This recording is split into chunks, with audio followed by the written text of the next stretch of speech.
right, class. Now that you've seen how to continue this, I want you to fill up an entire page of Oh Wells, but I'm going to show you some fun and interesting little ways that you can use these like kind of like a coloring page. If you want, you can use the highlight method, and I'm going to come in and I'm going to make these little highlights in every other section. Now I'm just using my pencil at this point. So to have a pencil project, not knowing what all supplies you guys have at home, I'm sure you have colored pencils, colored markers, Sharpies, you can use any of those.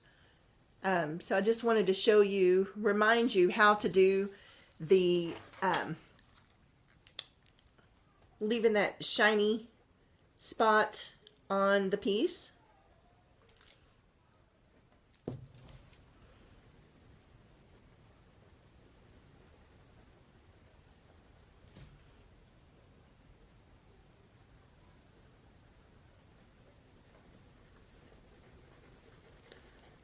And if you have a regular pencil instead of a mechanical pencil, I like to draw with mechanical pencils, but I like to shade with regular pencils. When you have a large area to shade, it works so much better. Oh, I've got one. No, I don't. Thought I did. Okay, and then you're just going to do every other one with this highlight. And on my little card that I make for when we do the, when I make the cards for the class on how to do a certain tangle pattern, I have these colored in ink for you.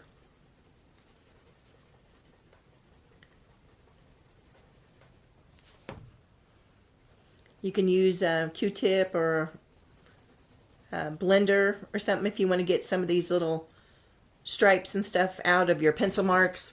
So to give it that highlighted glossy look, you can even come into the spheres and add a little bit of a shading to them and make them look a little bit three-dimensional as well. So these are some of the fun things. This was the little card on how to do Oh Well, and this is what it looks like in pen. So whenever I was doing the lines in this one so that I would have 3 sections instead of 2 sections, I just put in an extra line. So 1, 2, 3, 4, 5 lines. So that would help me to have more sections in order to do, a black section, a white section, a black section, a white section, and a black section, like that. So this is how it's going to look in, to leave the little white highlight once you've got it inked in with your pen. And I also thought, wouldn't it be fun to come back into these with a color? And it is close to St. Patty's Day, so what better than use of some of our pretty greens, right? So we can come in and put in a little bit of green.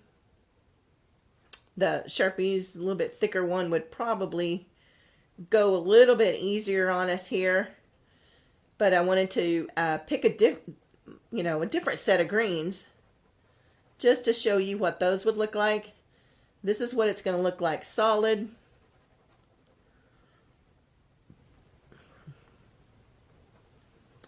And this is what it's going to look like shaded.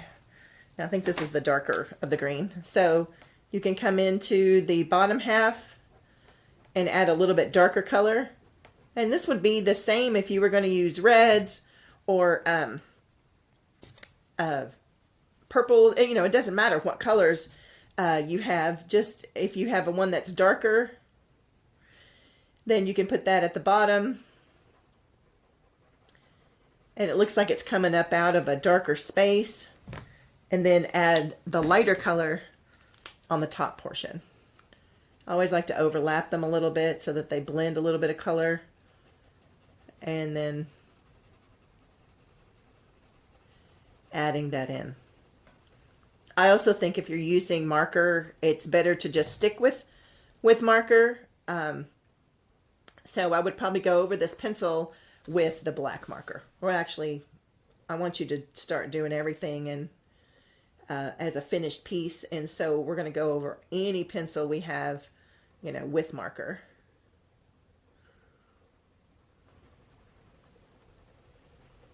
So this is what the two-tone's going to look like. You've got a lot of work to do, but it's going to look amazing when you're done. I did one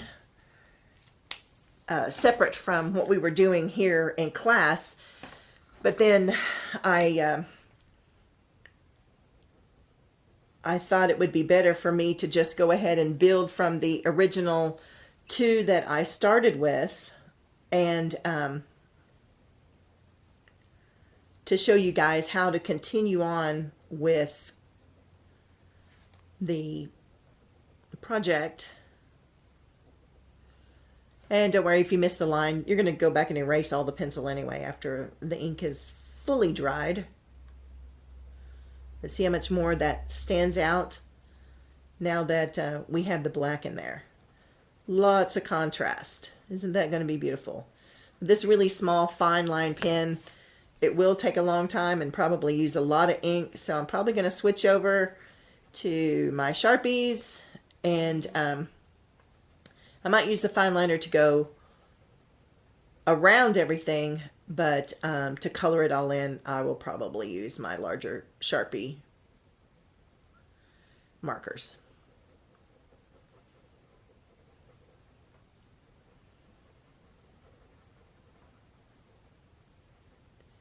So you can see how long this is going to take. But you've got plenty of time. Take your time. Do it well. Y'all hear me say it in class. Take your sweet time. If it's worth doing well, I mean, if it's worth doing, it's worth doing well. So let's get all of these finished up.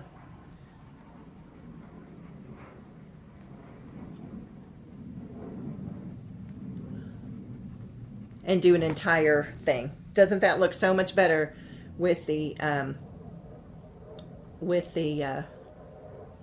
black instead of the pencil?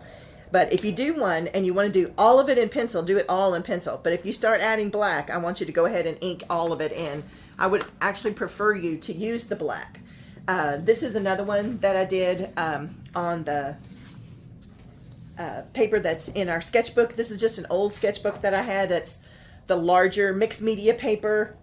It does bleed just a tiny bit, but it's not bad. And so now all I've got to do is go in and do all the fun coloring. That's the best part. So have fun with Oh Well, and I'll see you guys in class.